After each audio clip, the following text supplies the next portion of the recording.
stopping by. I really do appreciate it. I'm Richie. This is Six String Fun. Let's just keep rolling with some of these Rush riffs. Going to an album, probably most people, if you're a Rush fan, wouldn't think that there's a whole lot of riffs, but when you break it down, there are really some pretty good ones actually on this album. We're going to go to the Hold Your Fire album, which I know either you love it or you hate it, and we're going to go to the song called Time Stands Still. I know, that whole album and this tune, it's very synthesizer heavy and that sort of thing. Was definitely, they were going down a path where they really were exploring certain things, and then they kind of course corrected real quick coming back to Presto, which was, more of that power trio. I'm not going to say it was heavier, but it was definitely heavier than Hold Your Fire. So, Time Stands Still.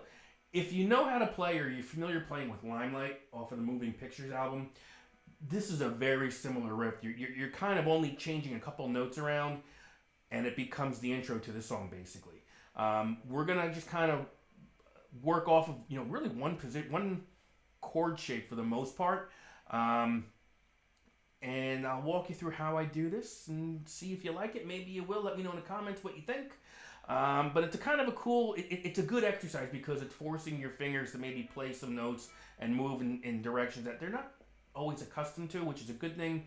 It kind of breaks you out of your shell, out of your box a little bit, and you're just kind of trying different things. So, but before we get into it, again, let me know in the comments if you've been liking these Rush riffs. It's been a lot of fun. Some really good comments coming out of it, which I dig a lot. And if you want to know about more of what's coming, like, subscribe, to the channel. Let me know what you want to hear. There's tons of riffs I'm still trying to work on, so maybe there's something you want to hear, and we can do that. And again, if you want to know what kind of gear I'm using, I've had some inquiries in terms of what I'm using, how do I use it.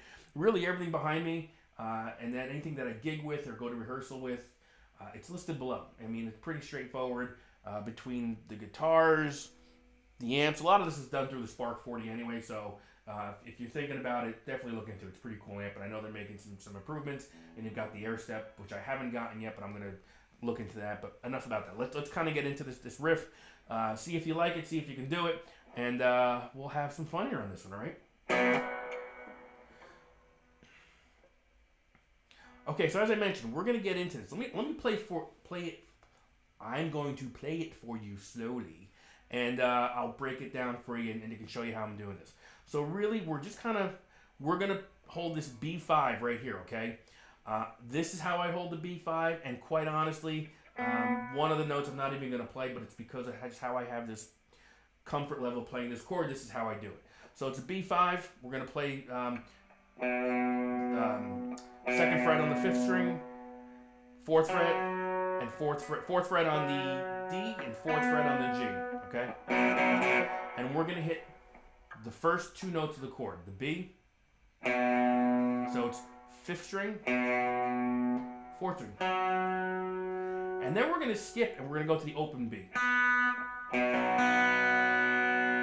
Okay?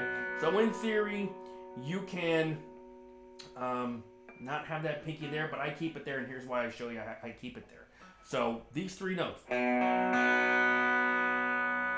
It sounds very similar to Limelight, but it's not.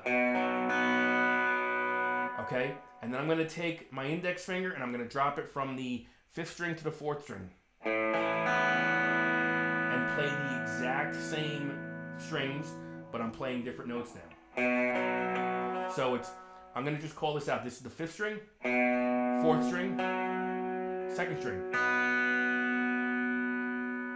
Pinky stays where it is because that's just where I want to keep it. I'm going to bring everything down here. Okay, so. Oh.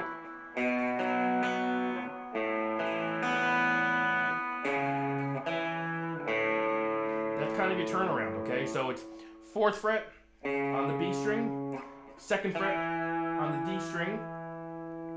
I say B string, it's the A string. My bad. So it's 4th on the A, 2nd on the D, open on the A.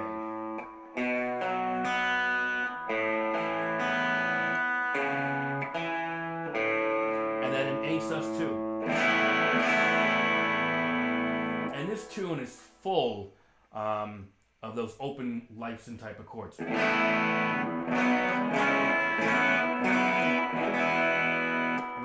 pretty much almost the whole song right there if you heard that, okay? So let's kind of ramp this up a little bit quick, a little faster, not much, but just so you can hear how it sounds together now.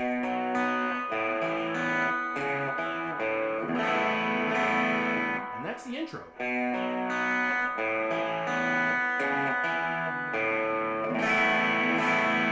one more time.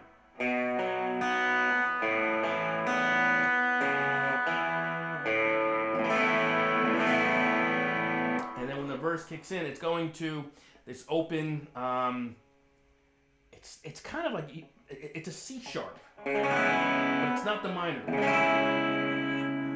And honestly, you could probably do it any way you want. Either one would sound good, but I believe it's just this open one. Okay? And that's the tune. So, and then there's just a bunch of open chords, which I can probably go into a later time. But that's the riff. Hopefully you liked it.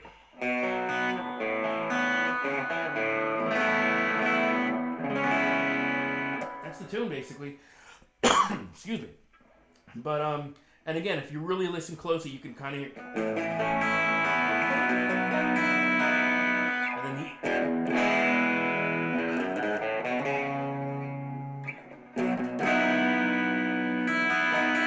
and all I'm doing there is just E chord, open A, open B, and really just